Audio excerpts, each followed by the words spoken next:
भी चीजें finance decision में आता है। अब अगर हम इन्वेस्टमेंट डिसीजन में जाएंगे तो फाइनेंस में मतलब क्या, फाइनेंस का मेन फोकस किधर आता है, रेजिंग में। किधर, रेजिंग में। तो इन्वेस्टमेंट का किधर आता है, तो इन्वेस्टमेंट का ये आता है कि use of fund in systematic manner. Use of fund बोला मतलब इन्वेस्टमेंट, यूज ऑफ फंड बोला मतलब investment. Okay, investment which brings maximum return. इधर रिटर्न का मतलब प्रॉफिट, रिटर्न का मतलब profit. For this cost of capital must be consider. Sir cost of capital का मतलब क्या, कॉस्ट ऑफ कैपिटल मतलब ये कि फंड रेस करने के टाइम आपका कितना उसके ऊपर एक्सपेंस हो रहा है। फॉर एग्जांपल, चलो मैं एक एग्जांपल लेता हूं। सपोज छोटा सा एग्जांपल है, ध्यान दो। मैंने 10,000 रेस किया, एंड उसके लिए मेरे को 100 रुपीज कॉस्ट देना पड़ रहा है। कितना कॉस्ट, 100 रुपीज देना पड़ रहा है। एंड मेरे को प्रॉफिट भी 100 रुपीज का हो रहा है, प्रॉफिट भी 100 रुपीज का हो रहा है। ध्यान से सुनो, प्रॉफिट भी 100 रुपीज का हो रहा है। ये एक एग्जांपल है। दूसरा एग्जांपल, मैंने फंड रेस किया 10,000 का, मेरे को कॉस्ट पड़ा 100 रुपीज का, बट प्रॉफिट हो रहा है 200 रुपीज का। तो मेरे को बताओ आप पहला केस एक्सेप्ट करोगे या दूसरा केस, फर्स्ट या second? What you will select? Sir second. Sir हम सेकेंड सिलेक्ट करेंगे। क्यों सेकेंड सिलेक्ट करेंगे? सर फर्स्ट में तो मेरे को कॉस्ट 100 पड़ रहा है, प्रॉफिट भी 100 है, तो मेरा क्या मतलब है इन्वेस्टमेंट करके, मेरा क्या मतलब है इन्वेस्टमेंट करके? बस सेकेंड वाले में अगर मैं बोलूं तो सेकेंड वाले में मैंने रेस किया था, 10,000 इन्वेस्ट भी हो गया, कॉस्ट 10,000 का पड़ा, प्रॉफिट मेरे को 200 का मिल रहा है, मतलब मेरे को प्रॉफिट आ रहा है उधर पे। तो मैं क्या करेगा, सेकेंड वन। मतलब आप कौन सा सिलेक्ट करोगे, जहां पे कॉस्ट ज्यादा या प्रॉफिट ज्यादा है? जहां पे कॉस्ट ज्यादा है या प्रॉफिट ज्यादा है? बराबर है, प्रॉफिट ज्यादा है। देखो नेक्स्ट पॉइंट इधर पे, नेक्स्ट पॉइंट वही पॉइंट इधर बता रहा है। After ensure cost of capital, fund should be invest in such manner that return on investment will be more than cost of capital. That is return, simple meaning बोला तो profit will be more than cost of capital, more than cost of capital. तो दो point पढ़ा हम लोग ने, financing decision and investment. Financing decision मतलब क्या, from where we will the fund, it is sources of fund. And इधर finance manager का रोल क्या होता है, यहाँ पे फाइनेंस मैनेजर का रोल होता है to ensure proper combination, to ensure proper combination. ये प्रॉपर कॉम्बिनेशन को हम बोलते हैं कैपिटल स्ट्रक्चर। क्या बोलते हैं, कैपिटल स्ट्रक्चर। इन्वेस्टमेंट डिसीजन में क्या होता है, इन्वेस्टमेंट डिसीजन में फाइनेंस मैनेजर का रोल ये होता है that fund should be used in systematic more which brings maximum return be more than cost of capital.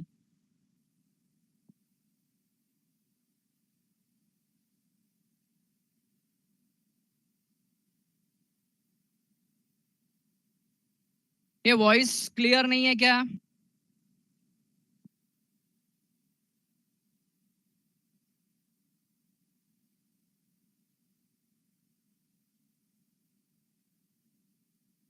Hello hello hello hello, अभी आवाज बराबर है? ओके चल जमीन तू इधर पे ध्यान दे। फाइनेंसिंग डिसीजन का एग्जांपल लेता हूँ। फाइनेंसिंग डिसीजन का बेटा ये एग्जांपल है, ये एग्जांपल है। तेरे को मोबाइल खरीदने का है, तेरे को मोबाइल खरीदने का है, तो मोबाइल खरीदने के टाइम पे तेरा पॉइंट क्या आएगा, तेरे दिमाग में क्या आएगा, पैसा कहां से लेने का है, और वो जहां से हम लोग ने पैसा लिया उसको रिटर्न में कितना देने का, ये पॉइंट पहला डिस्कस करके, या पहला पॉइंट ये कंसीडर करने का वहां पे, that is the finance decision. अब अव्वल आपका डाउट होता है सर फाइनेंस डिसीजन का first point, the business firm has the access to capital market, stock market for raising the fund. तो माय डियर फ्रेंड, इसका मीनिंग ये है कि जो कंपनीज है, कंपनीज का मेजर सोर्स कहां से आता है, तो स्टॉक मार्केट से आता है, स्टॉक एक्सचेंज से आता है। तो कंपनी को स्टॉक एक्सचेंज से वेरियस रिलेशन बना के रखना पड़ता है। फॉर एग्जांपल अपने शेयर्स लिस्ट करने पड़ते हैं, अपने शेयर्स को वहां लिस्टिंग करनी पड़ती है, तब जाके वो क्या करेगा, पब्लिक के पास से पैसा उठा सकता है। समझा अभी अव्वल? एक्सेस ऑफ कैपिटल मार्केट मतलब यहाँ पे they can get money through stock market, through stock market, stock exchange के थ्रू वो पैसा कलेक्ट कर सकते हैं। ओके चलो नेक्स्ट, ये इंपॉर्टेंट ऑब्जेक्टिव है, ये इंपॉर्टेंट ऑब्जेक्टिव है एग्जामिनेशन पॉइंट ऑफ व्यू के। फाइंडिंग इन्वेस्टमेंट एंड यूज, जहां पे वर्ड आएगा डिप्लॉइंग, डिप्लॉय करना मतलब क्या, यूज करना। Them successfully in the business is known as investment decision and it is also called as capital budgeting. Investment decision का एक पूरा जो मीनिंग है ना, इसके अंदर पॉइंट आ गया, finding the investment, where to invest, use them successfully. अच्छा, इन्वेस्टमेंट सक्सेसफुली कब होगा, जब हम लोग को कॉस्ट कम पे करने का रिटर्न ज्यादा मिल रहा है, इसको बोलेंगे investment decision. And this investment decision is known as capital budgeting. Capital budgeting ये एग्जाम में इंपॉर्टेंट ऑब्जेक्टिव है, मल्टीपल चॉइस क्वेश्चन में एंड मैच द कॉलम में, और वन वर्ड में भी आ सकता है। मतलब कुल मिला के इंपॉर्टेंट ऑब्जेक्टिव है। 1 मार्क तुम्हारा इधर आ गया, 1 मार्क का ऑब्जेक्टिव आ गया। ओके, और आज के क्वेश्चन का जो लास्ट डिस्कशन है आराम से 10-1 मिनट में कंप्लीट हो जाएगा। Importance of corporate finance, what is the importance of corporate finance. तो कॉर्पोरेट फाइनेंस का ये इंपॉर्टेंस है, helps in decision making regarding investment, financial planning etcetera etcetera. Corporate finance helps to find out what is right, what is wrong, और where to invest, where not. क्योंकि देखो, अगर आपके पास कोई चीज प्लानिंग होगी, then to you will decide कि ये बराबर है कि नहीं। जैसा फॉर एग्जांपल फोन परचेस करने का प्लानिंग है, तब तुमको समझ में आएगा कि ये फोन मेरे लिए अच्छा है या ये फोन मेरे लिए अच्छा नहीं है, और हमको कौन सा फोन परचेस करने का। If you are not decided, अगर आपने डिसाइड नहीं किया कि कौन सा फोन परचेस करने का है, तो आप शॉप में जाएंगे, फोन परचेस करके लेके आएंगे, 4 दिन के बाद में यू विल रिग्रेट, अरे यार ये फोन नहीं परचेस करना चाहिए था, थोड़ा रिसर्च करना चाहिए था मेरे को, थोड़ा सा मेरे को प्लानिंग करनी चाहिए थी। तो financial planning corporate finance helps to determine what is right, what is wrong. तो ये पॉइंट है, 2 point. Every business decision is taken to keeping view of profit, in view of profit.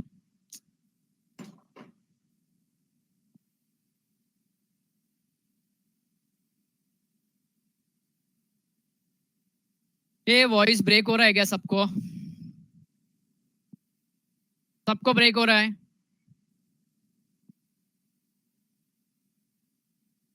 नहीं यार, ये तो हालत है ना असरानी के जैसे।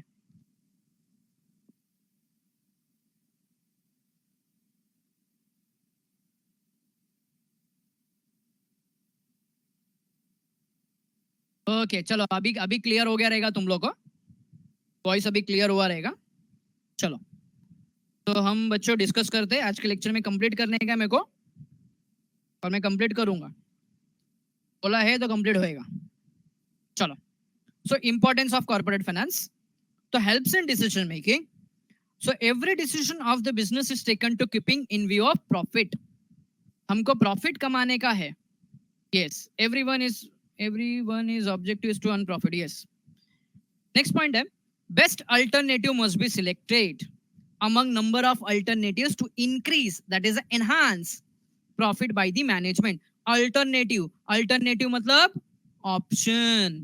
जैसा आपको एग्जांपल अगर मैं दूं, तो सपोज अपना एग्जांपल कुछ इस तरीके से होगा कि आपके पास डिफरेंट, अभी आप किसी के पास से सजेशन मांगो कि मेरे को मोबाइल परचेस करने का है, तो कौन MI बोलेगा, कौन उसके बाद में आईफोन बोलेगा। नहीं, आईफोन का टक्कर ही नहीं लेने का है, तो चलो फिलहाल बात करते हैं MI, रियलमी, ये सब दुनिया भर के फोन बोलेंगे। हाँ, सैमसंग, ओके, दुनिया भर का फोन बोलेगा उन लोग, बराबर है। तो वो क्या बात है, अच्छा अपना अपना कंपनी निकल रहा है अपन। But because of proper planning हम लोग क्या करेंगे, हम लोग उसमें से बेस्ट अल्टरनेटिव सिलेक्ट करेंगे, जिससे अपने को ज्यादा बेनिफिट मिल रहा है। ओके, तो first point is helps in decision making always किसके पॉइंट ऑफ व्यू से होगा, to earn maximum profit. And alternative भी करके रखेंगे, एंड अमंग ऑल अल्टरनेटिव, देखो हम लोग यूजुअली हर बात करके रखते हैं, plan A, plan B, plan C, उसमें से जो प्लान अपने को बहुत अच्छा लगता है हम लोग वो प्लान को क्या करते हैं, एक्सेप्ट करते हैं। सिमिलर पॉइंट इधर पे, तो helps in decision making, profit कमाने के लिए, मोर प्रॉफिट होगा, इस तरीके से पढ़ाई के डिसीजन लिए मेहनत तो सब करते हैं, लेकिन स्मार्ट स्टडी कौन करता है? प्री एग्जाम ऐप के साथ बनाइए अपनी तैयारी super smart. Pre exam app देता है वाइड रेंज के एग्जाम्स की तैयारी, जैसे JEE, NEET, CAT, CA foundation, CSEET, banking, railway, SSC, MBA entrance, SYJC, com, TYB com और भी बहुत कुछ। Chapter wise tests and mock tests, detailed performance analysis, और अब तैयारी होगी एकदम परफेक्ट। कहीं भी कभी भी पढ़ाई करें। और एक विशाल क्वेश्चन बैंक आपकी तैयारी को बनाए आसान। इंस्टेंट इवैल्यूएशन से तुरंत जानिए अपनी परफॉर्मेंस और पाएं पर्सनलाइज्ड फीडबैक। तो अब देरी किस बात की? प्री एग्जाम ऐप डाउनलोड करें और अपने नाम से रजिस्टर्ड करें और एक विशाल क्वेश्चन बैंक बिल्कुल फ्री और अपनी सफलता की कहानी लिखें। लिंक डिस्क्रिप्शन में है। Pre exam app smart fit होगा तैयारी का इस साथ। तरीके से decision. And next point, alternative. Alternative में से बेस्ट प्लान सिलेक्ट करने का। Next, helps in raising the capital. For example, कोई भी कंपनी है, वो कंपनी को कोई प्रोजेक्ट है, जैसा फॉर एग्जाम्पल कुछ डेवलपमेंट प्रोजेक्ट है, एटसेट्रा एटसेट्रा, उसके लिए क्या लगेगा? तो लक्ष्मी जी लगेगी, फाइनेंस लगेगी। ओके, तो अभी पॉइंट ऐसा है, when the business want to start new business, उसको कैपिटल चाहिए, फंड रेज करना पड़ेगा, नया बिजनेस है ना, तो फंड रेज करना पड़ेगा। तो नया बिजनेस फंड कहां से रेज करेगा? न्यू कंपनी कहां से रेज करेगी?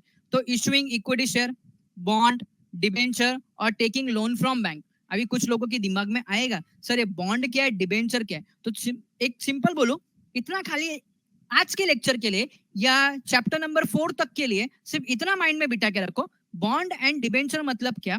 तो डिबेंचर सिंपल सा है, हम बैंक के पास से लोन लेते हैं तो उसको बैंक लोन बोलते हैं, और अगर यही लोन हम लोग पब्लिक के पास से लेना तो उसको हम लोग क्या बोलेंगे? डिबेंचर बोलेंगे। क्या बोलेंगे हम लोग? डिबेंचर बोलेंगे। ओके, तो न्यू कंपनी है, न्यू कंपनी को पहली बात है, नया कंपनी है तो पैसा लगेगा, फंड रेस करने का, फाइनेंस होने का, पैसे की जरूरत है। तो कहां से पैसा लेगा? तो जैसे अभी तुमको बिजनेस स्टार्ट करने का, तो तुम्हारे पास ऑप्शन क्या है? जितना पर्सनल सेविंग है वो, बराबर है, या तो हमारे डैड से हेल्प ले लो, या तो हमारे भाई से हेल्प ले लो, या तो लास्ट ऑप्शन क्या है अपना, जो ट्रेडिशनल मेथड है पैसा लेने का, पैसा जमा करने का, traditional method bank loan. Last option bank loan. Similarly यहाँ पे भी कंपनी को कहां कहां से पैसा आता है? तो कंपनी को इक्विटी शेयर से, बॉन्ड से, डिबेंचर से और बैंक के पास से। आगे, अब ये कितने पैसे की जरूरत है, ये किस तरीके से काम होता है? तो first we will decide requirement of fund. Requirement of fund के बाद में raise fund through capital market, जिधर एग्जांपल इक्विटी शेयर और ये सब आएगा, stock exchange, equity share, preference shares, जिसको हम बोलेंगे इक्विटी और ओन कैपिटल। और पैसे की जरूरत पड़ी तो हम क्या करेंगे? डिबेंचर या बैंक लोन, बॉन्ड के हिसाब से, इसको हम लोग बोलेंगे डेप्ट लोन। देखो, सबसे पहला requirement of fund. Requirement of fund पैसा कहां कहां से आएगा? कैपिटल मार्केट से आएगा, जिसको हम लोग बोलेंगे स्टॉक मार्केट। नाम तो सुना होगा, स्टॉक मार्केट।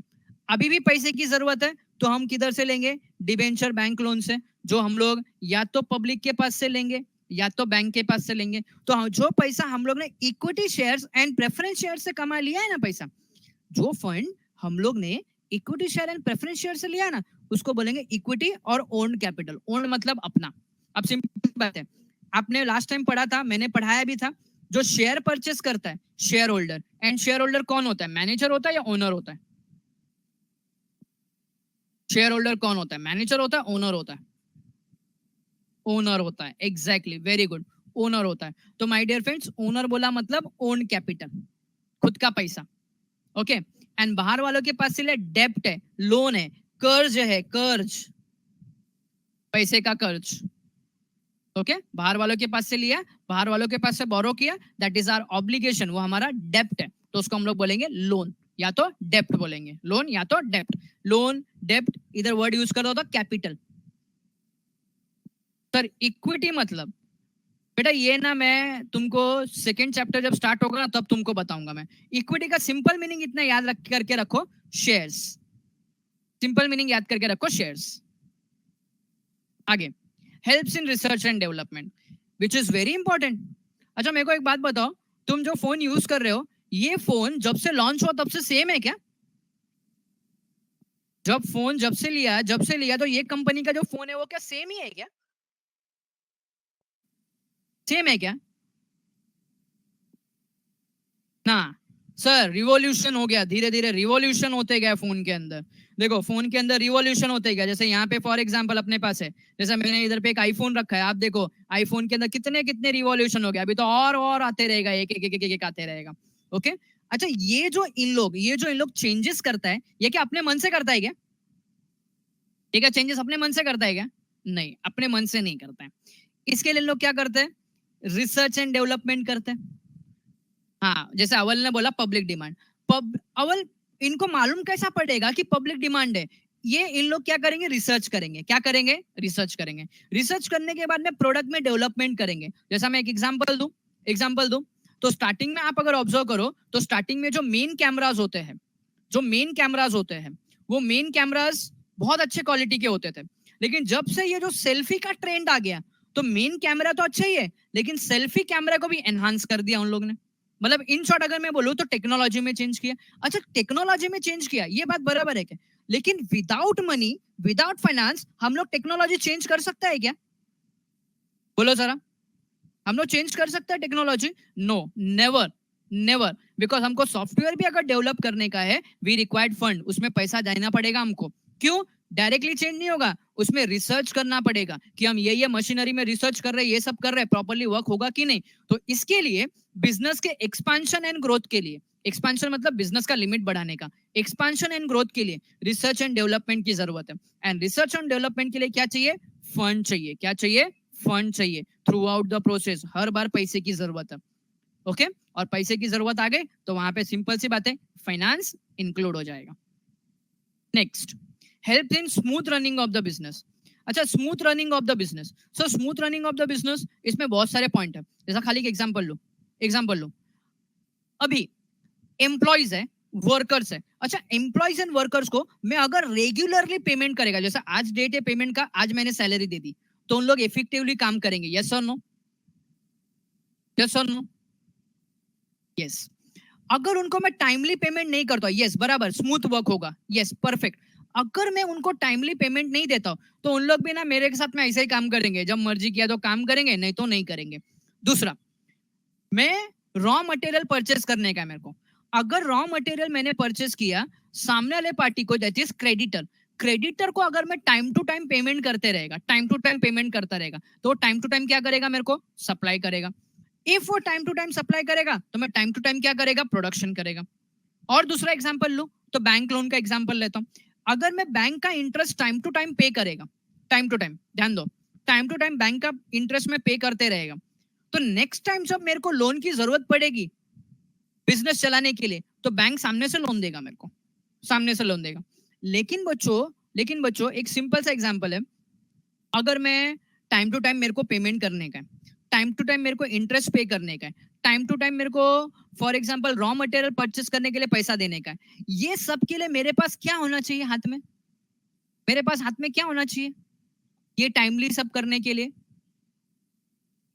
क्या होना चाहिए? मेरे पास पैसा होना चाहिए। और हमारे लैंग्वेज में हम पैसे को क्या बोल रहे हैं? मनी को क्या बोल रहे हैं? भाई तुम लोग है ना अपग्रेड हो गए, अभी तुम लोग अभी ना मैनेजर हो गए, तो क्या वर्ड यूज करने का? फाइनेंस। क्या यूज करने का? फाइनेंस। कैपिटल भी यूज करोगे चलेगा। ओके, तो यहाँ पे ध्यान दो, यहाँ पे ध्यान दो। तो फंड और finance required for smooth functioning of business. Example, purchase of raw material, payment of salary to employ, payment of loan, फिर सेल्स प्रमोशन। ये भी इंपॉर्टेंट है, ये भी इंपॉर्टेंट है। क्यों? बार बार हम लोग को प्रमोशन करना पड़ेगा, वर्क सब लोग को बाहर मालूम पड़ना चाहिए ये सब हमारे प्रोडक्ट है। आगे, brings coordination between various activities. चलो इसका एग्जांपल, तो corporate finance helps to bring coordination between various activities. अभी यहाँ पे ना एक्टिविटीज में एक छोटा सा एग्जांपल लूंगा प्रोडक्शन के लिए रिलेटेड, जो वेरी इंपॉर्टेंट है। अभी प्रोडक्शन के लिए तुमको सिंपल सी बात है, रॉ मटेरियल परचेस होना चाहिए, बराबर है। अच्छा, रॉ मटेरियल परचेस के लिए क्या परचेस फ्री में होता है क्या? नहीं होता है, परचेस फ्री में नहीं होता है। परचेस के लिए अपने को लगता है फाइनेंस, पैसे की जरूरत है। और बिजनेस ऑर्गेनाइजेशन में फाइनेंस डिपार्टमेंट होता है जो पेमेंट करता है। अच्छा, अगर फाइनेंस डिपार्टमेंट के पास अगर पेमेंट है, देखो एक आप है ना क्रोनोलॉजी समझिए, आप क्रोनोलॉजी समझिए। फाइनेंस डिपार्टमेंट अगर time to time purchase department को पेमेंट करेगा रॉ मटेरियल परचेस करने को, तो रॉ मटेरियल वाला क्या करेगा? टाइम टू टाइम प्रोडक्शन करेगा। जब raw material time to time production होगा, तो टाइम टू टाइम सेल होगा। और अगर टाइम टू टाइम सेल होगा तो प्रॉफिट भी क्या होगा, मुझे बताओ, इंक्रीज होगा या डिक्रीज होगा? प्रॉफिट भी क्या होगा, इंक्रीज होगा, डिक्रीज होगा? Yes sir, profit will increase, profit will increase. Okay, profit increase होगा। ऑन कॉन्ट्ररी, अगर मैं दूसरा एग्जांपल लूं, सपोज सपोज फाइनेंस डिपार्टमेंट वाला टाइमली पेमेंट नहीं करता है, ध्यान से सुन लेना, टाइमली पेमेंट नहीं करता है, तो इसका इफेक्ट हमारे प्रॉफिट पे क्या होगा? प्रॉफिट इंक्रीज होगा या डिक्रीज होगा? अल्टीमेट इफेक्ट क्या होगा अगर टाइम टू टाइम पेमेंट नहीं हो रहा है तो? सर डिक्रीज होगा। सर किस तरीके से, प्लीज एक्सप्लेन करो। यस, एडवर्स इफेक्ट है सर, प्लीज एक्सप्लेन करो। चलो एक्सप्लेन करता हूं। अगर टाइमली पेमेंट नहीं करेगा तो रॉ मटेरियल परचेस नहीं होगा, रॉ मटेरियल परचेस नहीं होगा तो प्रोडक्शन नहीं होगा, प्रोडक्शन नहीं होगा तो सेल्स अफेक्ट होगा, एंड सेल्स अफेक्ट होगा तो but obvious our profit will decrease, अपना प्रॉफिट क्या होगा, डिक्रीज हो जाएगा। ये कुछ इस तरीके से देखो इसका ट्रांजैक्शन होता है, कुछ इस तरीके से होता है। देखो, कैश है तो ऐश है, मतलब कैश है तो सेल्स है, कैश है तो परचेस होगा, परचेस है तो प्रोडक्शन होगा, प्रोडक्शन है तो